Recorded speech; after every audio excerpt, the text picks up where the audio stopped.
A short story by Joe B. The young queen had chosen her nest site well. She had flown on her maiden flight over a sleeping dog, and then, as she lost her strength, spotted the dog's food bowl. She overflew the bowl, and then began searching for a protected area. She spotted a crack between two flagstones. She crawled to it, and using the edges of the flagstones to scrape her useless wings off, she climbed into the hole and began to excavate a small chamber where her first few eggs would be laid. The colony grew quickly. The first generation of workers had excavated tunnels and chambers deep beneath the flagstones. The dirt was protected from excessive rains, but not overly dry. It was a full year before the colony discovered any other ants. They had the dog's dinner bowl all to themselves. During this first year, they'd worked out the schedule. Apparently, sending out patrols to gather food from the dog's dish during the day attracted too much attention. There had been 2 incidents where whole patrols had simply disappeared, and when new patrols again ventured into the area, they discovered the entire patrol had been killed by a poison spray. It was just too dangerous to go out at all during the day. To be sure the dog dish was not moved to a distant area, perhaps beyond the colony's reach, patrols were sent out during the day to prevent other ant colonies from disturbing the dish. This involved some diplomacy with the other colonies in the area. This took some time, and was the prime achievement of the second generation of workers from the colony. By the second year, the colony was a mature size. There were thousands of workers, and the food demand was high. During the night, all efforts were focused on gathering the dog's food that he'd scattered during feeding time, as well as any food that had been left in the bowl. This was often nearly enough to feed the entire colony, but sometimes, to the shock of the patrols, the food dish was cleaned and emptied when the patrol reached it in the early evening. These were difficult days. What was the colony to do? The queen made a decision. From now on, the colony would assume the food dish would be empty. The officer corps would plan routes for patrols to gather enough food for the entire colony with a surplus.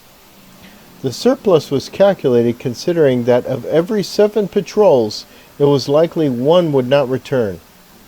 Many patrols simply disappeared with no explanation. Frogs lived in this area, as well as numerous predators, spiders, praying mantis, etc. Fortunately, due to the negotiations with the tree ants and the dreaded red ants from the other side of the wall, they did not need to worry about losing any patrols to other ants. This had not always been the case. Many ants during the first year were lost to other ants, and the negotiations with the ants during the second year had been a difficult time, but it had worked.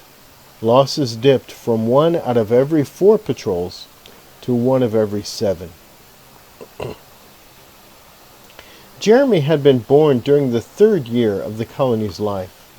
His best friend and now his sergeant, Timmy, had been born in the cocoon just next to him. They'd been together all their lives.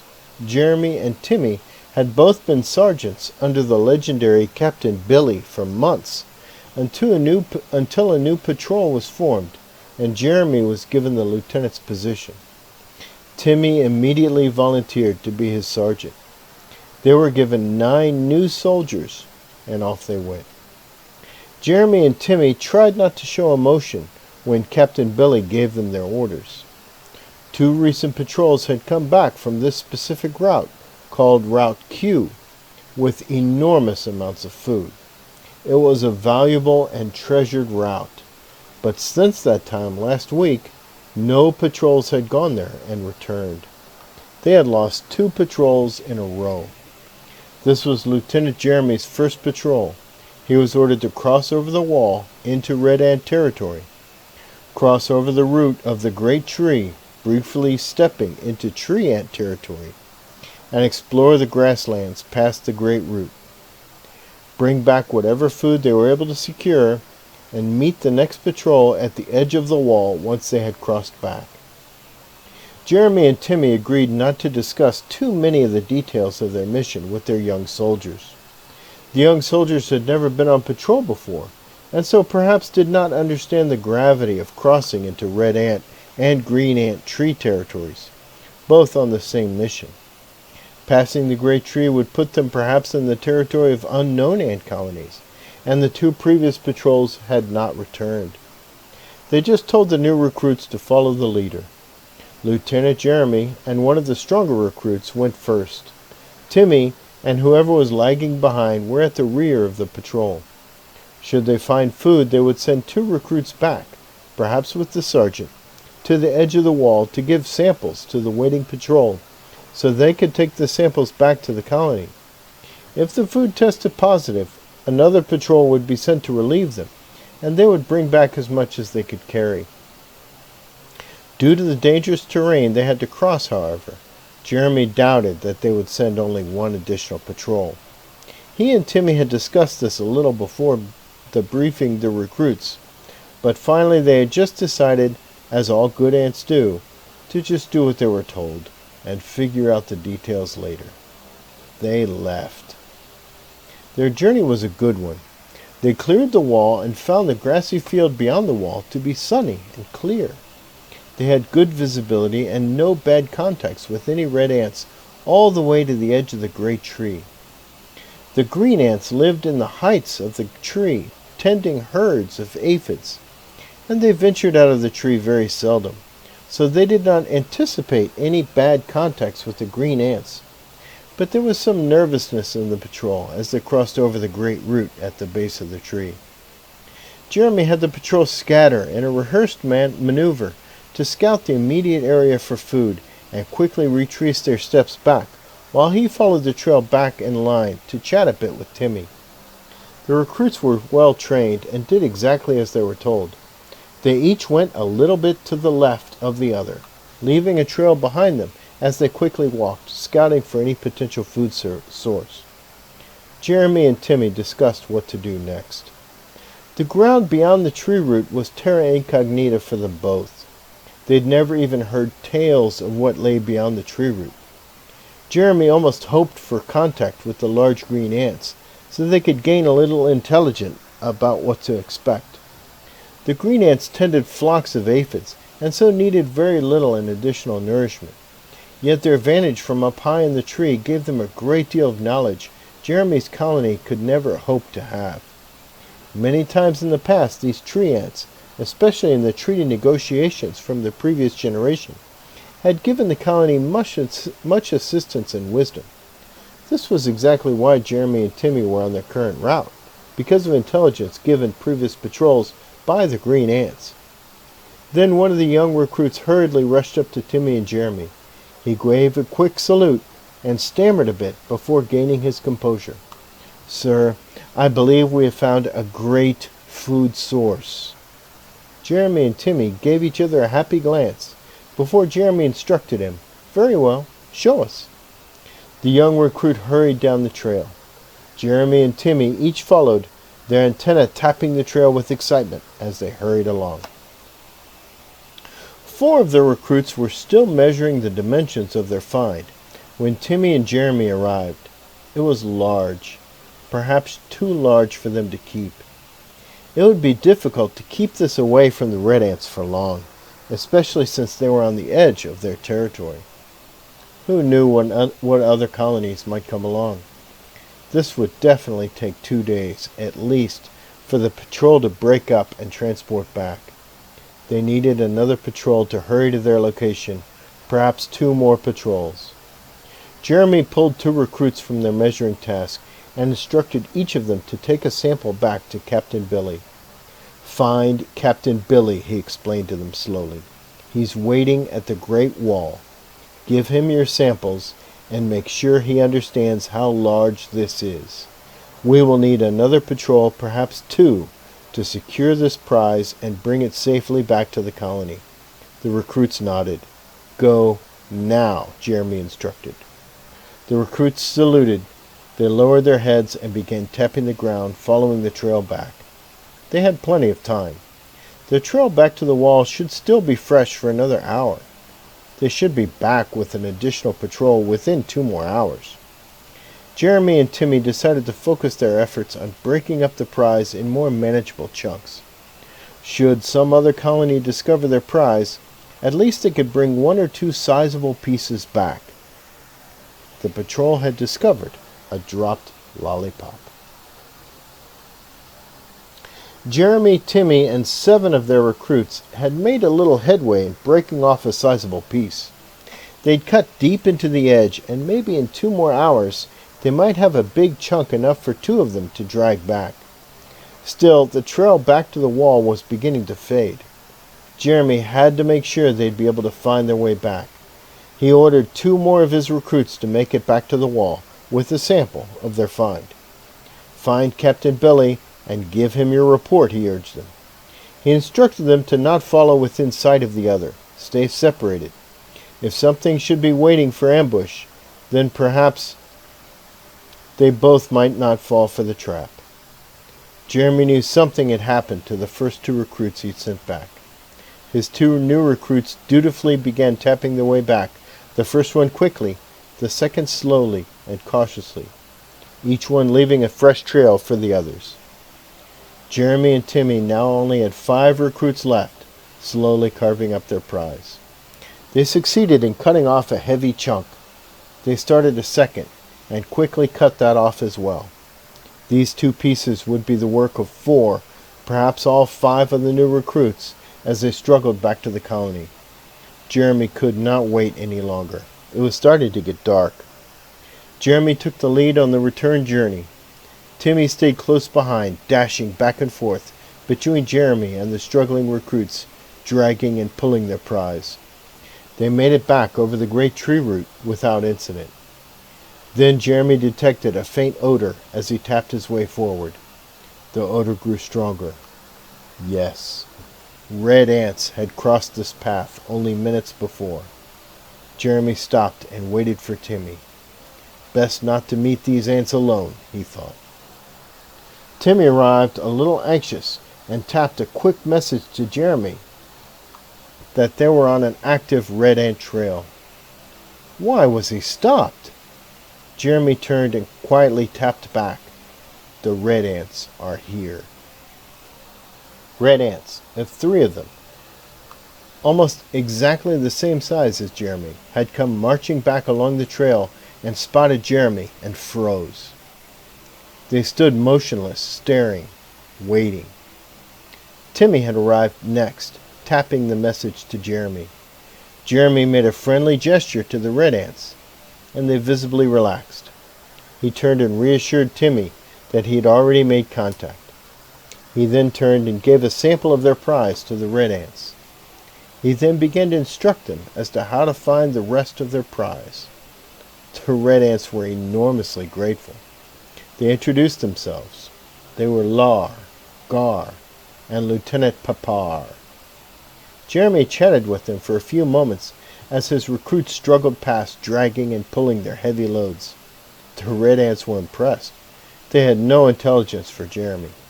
They had had no contact with his previous pairs of recruits, nor any knowledge of any predators that lay in their path. The way to the wall was clear as far as they knew.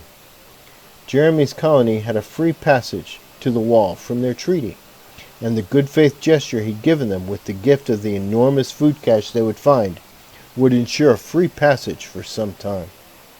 The red ants liked to patrol in 3s, as opposed to the 11 in Jeremy's colony, and Lieutenant Papar would guarantee that Jeremy would find a friendly welcome in this part of the grassy field for many moons to come. Jeremy was grateful, but puzzled and worried. Why were there no ants coming? Why was there no patrol? What happened to his men? What happened to Captain Billy? When Jeremy left the red ants, smiling and full of confidence, Timmy had come rushing back to him, his eyes filled with fear. He could not speak. Jeremy had never seen Timmy like this. Timmy pulled him along, struggling to speak, but no words came. Then Jeremy saw. It was one of his recruits. It was the second one of the first pair that had gone. He had apparently been making his way back to them. He was dead. He'd been dead for some time. He was only the first. Jeremy and his patrol followed the path back to the wall. The trail was littered with all 4 of his recruits. All of them had been heading back to him. They looked like they'd been in a hurry. They were rushing to tell him something, but they'd all died. Why? What was it they'd wanted to tell him? There was no patrol waiting for him at the wall. There was no sign of Captain Billy. There was no guard on duty at the entrance to the colony. Once he entered the nest, he knew. He immediately instructed Timmy to keep all 5 of the recruits with their prize in the entrance chambers, not to enter the nest. He would go down alone and investigate. He whispered to Timmy, "Poison." Timmy nodded back. When the ants are born, they're given 3 different paths to take. They can stay in the nursery, taking care of the queen, tending the growing eggs and pupae. They can choose maintenance, staying in almost always inside the nest, expanding tunnels and chambers, and keeping things clean. In some nests where the colony is exposed to great amounts of rain, the maintenance workers are the heroes, carving out emergency tunnels and chambers to escape the rising waters. But this nest was well chosen. Their queen was highly intelligent, young and athletic. They almost never had any water to speak of inside their nest, and the maintenance workers were seen more as janitors. All the glory in this nest went to the soldiers, but even here the glory was muted. This nest survived on the sloppy dog's cast-offs, and everyone knew it. There was enough food for the entire colony from that dog, and as long as they were careful, everything would remain as it always had been. But clearly something had gone amiss. Jeremy knew about poisons. They received lectures about poisons and predators before they were accepted into the soldier caste. Jeremy knew some ants could tolerate a poison for almost a whole day before they died. This was tremendously dangerous, as this ant could pass samples on and poison hundreds before the knowledge of this poison became apparent. This is why the colony had what they called stages. Whenever a food source was identified, the patrol would sample the food. They would then take time to measure the exact amount of the food before sending any samples of it back. In between the patrols and the nest was a waiting patrol. Typically 3 or 4 patrols would be sent out, each one meeting back with one waiting patrol. This patrol would wait, sample the foods brought back, and then go with the patrol back to the food source. This would reinforce the security around the food source, making the ant presence into the 20s, but also delay the food reaching back into the colony. Should any poison be detected, it would show up in these first exposed ants in the first or second patrol. Any foods making the trip back to the nest would be sampled by dozens of ants, and should any die from a poison, the source of the poison would be immediately identified and that patrol locked down away from the nest. If poison did make it into the nest, the queen and the egg chambers would be the last to receive any of it. Literally, the whole nest would be dying before the queen would be in any danger. Yet this was exactly what Jeremy had discovered. The queen and 4 maintenance workers, trying in vain to save her, had filled Jeremy in with what had happened. The dog food had been taken away and a poison introduced in its place. Because the dog food had been proven good food, the patrol bringing it in had not been suspected. This poison had been allowed directly into the nest immediately. It had wiped out hundreds of maintenance workers before it had even been detected and identified. All the egg chambers and the queen had ingested it, except one. There was one egg chamber that had been isolated in time. This egg chamber had been created for only one egg, a queen egg, and had 2 nursery ants assigned to its care. They had been isolated, walled off by maintenance workers once the poison had been identified. The queen, with her weak and feeble tapping, instructed Jeremy to take these 2 nursery ants and their egg to a new safe location. Find a safe location. Find food. Protect the egg. Pass on the story of our colony to the new queen. Preserve our history. The future of our colony is in your hands. The queen, after telling this to Jeremy, closed her eyes and slowly, gracefully fell to her side. Even in her dying moments, Jeremy found her beautiful.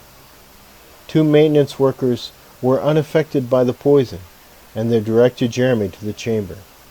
They slowly opened it and informed the small young nursery workers of the queen's final instructions. They turned and gathered up the small egg and slowly followed Jeremy out of the nest. Jeremy found Timmy and his 5 recruits still obediently waiting at the entrance chambers to the nest. No other ants had entered. Jeremy told Timmy quickly about their mission. Timmy looked over Jeremy's shoulder for a moment, back down the tunnel. Jeremy quickly brought him to his senses. There's nothing but death down there, Timmy. Our new queen is this egg. We need to find her a new home. Now. Timmy began to guide them out of the nest. He had his trusted sergeant by his side. 5 strong soldiers dragged a month's worth of food behind him. 2 experienced maintenance workers and 2 nursery workers and 1 egg, the future of their colony, followed close behind.